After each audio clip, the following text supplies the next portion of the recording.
पाश्चात्यांनाही त्यांनी तत्वज्ञानाची गोडी लावली आणि पुण्यासारख्या भोगी शहराला त्यागाकडे प्रवृत्त केलं आणि सोन्यासारखं शुद्ध जीवन ज्यांचं होतं असं मामासाहेब कसे असतील कधी कधी प्रश्न येतो. कधी कधी असाही प्रश्न येतो त्यांच्या ठिकाणी ज्ञानाची प्रखरता होती असे पूजने भुलेबुवा कसे असतील.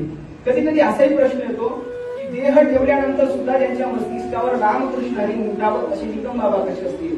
आणि कधी कधी असाही एक प्रश्न येतो की तत्चिंतनम तत्कथनम अन्यन्न तत्प्रबोधनम एकदेव परत्वंच ब्रह्माभ्यासम विदुरः असा अभ्यास करणारे भाऊसाहेब महाराज कसे असतील असाही प्रश्न येतो.